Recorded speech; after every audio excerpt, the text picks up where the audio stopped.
Pride and Prejudice, Chapter 20. Mr. Collins was not left long to the silent contemplation of his successful love, for Mrs. Bennet, having dawdled about in the vestibule to watch for the end of the conference, no sooner saw Elizabeth open the door and with quick step pass her towards the staircase, than she entered the breakfast-room and congratulated both him and herself in warm terms on the happy prospect of the nearer connection. Mr. Collins received and returned his felicitations with equal pleasure, and then proceeded to relate the particulars of the interview, with the result of which he trusted he had every reason to be satisfied, since the refusal which his cousin had steadfastly given him would naturally flow from her bashful modesty and the genuine delicacy of her character. This information, however, startled Mrs. Bennet. She would have been glad to be equally satisfied that her daughter had meant to encourage him by protesting against his proposal, but she dared not to believe it, and could not help saying so. "But depend upon it, Mr. Collins," she added, "that Lizzie should be brought to reason. I will speak to her about it myself directly. She is a very headstrong, foolish girl, and does not know her own interest, but I will make her know it."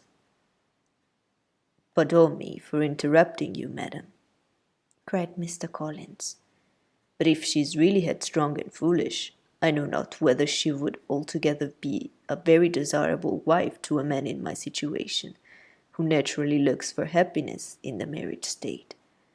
If therefore she actually persists in rejecting my suit, perhaps it were better not to force her into accepting me, because, if liable to such defects of temper, she could not contribute much to my felicity."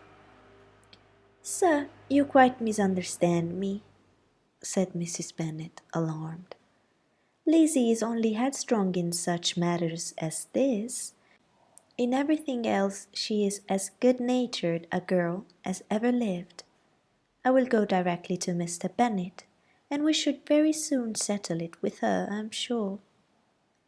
She would not give him time to reply, but hurrying instantly to her husband, called out, as she entered the library, "Oh, Mr. Bennet, you are wanted immediately. We are all in an uproar. You must come and make Lizzie marry Mr. Collins, for she vows she will not have him, and if you do not make haste, he will change his mind and not have her." Mr. Bennet raised his eyes from his book as she entered, and fixed them on her face with a calm unconcern which was not in the least altered by her communication. "I have not the pleasure of understanding you," said he, when she had finished her speech. "Of what are you talking?" "Of Mr. Collins and Lizzie. Lizzie declares she will not have Mr. Collins, and Mr. Collins begins to say that he will not have Lizzie." "And what am I to do on the occasion? It seems a hopeless business." "Speak to Lizzie about it yourself. Tell her that you insist upon her marrying him." "Let her be called down. She shall hear my opinion." Mrs. Bennet rang the bell, and Miss Elizabeth was summoned to the library. "Come here, child," cried her father as she appeared. "I've sent for you on an affair of importance. I understand that Mr. Collins has made you an offer in marriage. Is it true?" Elizabeth replied it was. "Very well. And this offer of marriage you have refused?" "I have, sir." "Very well. We now come to the point. Your mother insists upon your accepting it. It is not so, Mrs. Bennet?" "Yes, or I will never see her again." "An unhappy alternative is before you, Elizabeth. From this day you must be a stranger to one of your parents. Your mother will never see you again if you do not marry Mr. Collins, and I will never see you again if you do." Elizabeth could not help but smile at such a conclusion of such a beginning. But Mrs. Bennet, who had persuaded herself that her husband regarded the affair as she wished, was excessively disappointed. "What do you mean, Mr. Bennet, by talking in this way? You promised me to insist upon her marrying him." "My dear," replied her husband, "I have two small favours to request. First, that you will allow me the free use of my understanding on the present occasion, and secondly, of my room. I shall be glad to have the library to myself as soon as may be." Not yet, however, in spite of her disappointment in her husband, did Mrs. Bennet give up the point.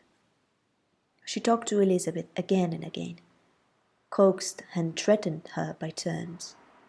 She endeavoured to secure Jane in her interest, but Jane, with all possible mildness, declined interfering, and Elizabeth sometimes with real earnestness, and sometimes with playful gaiety, replied to her attacks.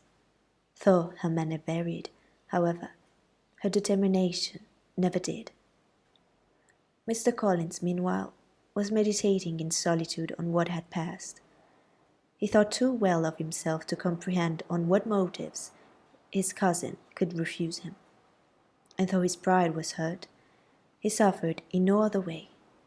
His regard for her was quite imaginary, and the possibility of her deserving her mother's reproach prevented his feeling any regret. While the family were in this confusion, Charlotte Lucas came to spend the day with them. She was met in the vestibule by Lydia, who, flying to her, cried in half a whisper, "I'm glad you are come, for there is such fun here. What do you think has happened this morning? Mr. Collins has made an offer to Lizzie, and she will not have him." Charlotte had hardly time to answer before they were joined by Kitty, who came to tell the same news, and no sooner had they entered the breakfast-room, where Mrs. Bennet was alone, than she likewise began on the subject, calling on Miss Lucas for her compassion, and entreating her to persuade her friend Lizzie to comply with the wishes of all her family. "Pray do, my dear Miss Lucas," she added, in a melancholy tone, "for nobody is on my side. Nobody takes part with me. I am cruelly used. Nobody feels for my poor nerves." Charlotte's reply was spared by the entrance of Jane and Elizabeth. "Ah, there she comes," continued Mrs. Bennet, "looking as unconcerned as may be, and caring no more for us than if we were at York, provided she can have her own way. But I tell you what, Miss Lizzie, if you take it into your head to go on refusing every offer of marriage in this way, you will never get a husband at all, and I'm sure I do not know who is to maintain you when your father is dead. I shall not be able to keep you, and so I warn you. I have done with you from this very day. I told you in the library, you know, that I should never speak to you again, and you will find me as good as my word. I have no pleasure in talking to undutiful children. Not that I have much pleasure indeed in talking to anybody. People who suffer as I do from nervous complaints can have no great inclination for talking. Nobody can tell what I suffer, but it is always so. Those who do not complain are never pitied." Her daughters listened in silence to this effusion, sensible that any attempt to reason with or soothe her would only increase the irritation. She talked on, therefore, without interruption from any of them till they were joined by Mr. Collins, who entered with an air more stately than usual, and on perceiving whom, she said to the girls, "Now, I do insist upon it that you, all of you, hold your tongues, and let Mr. Collins and me have a little conversation together." Elizabeth passed quietly out of the room. Jane and Kitty followed, but Lydia stood her ground, determined to hear all she could, and Charlotte, detained first by the civility of Mr. Collins, whose inquiries after herself and whole her family were very minute, and then, by a little curiosity, satisfied herself with walking to the window and pretending not to hear.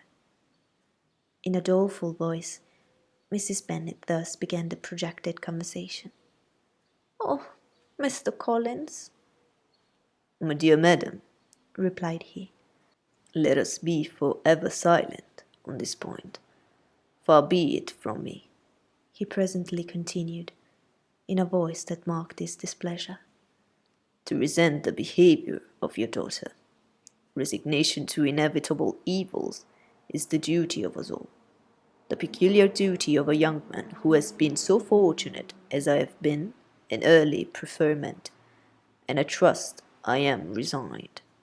Perhaps not the less so from feeling a doubt of my positive happiness had my fair cousin honoured me with her hand, for I have often observed that resignation is never so perfect as when the blessing denied begins to lose somewhat of its value in our estimation.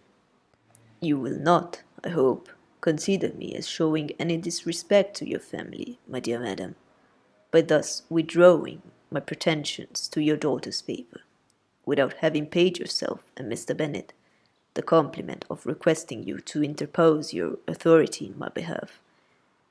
My conduct may, I fear, be objectionable in having accepted my dismission from your daughter's lips instead of your own, but we are all liable to error, have certainly meant well through the whole affair. My object has been to secure an amiable companion for myself, with due consideration for the advantage of all your family.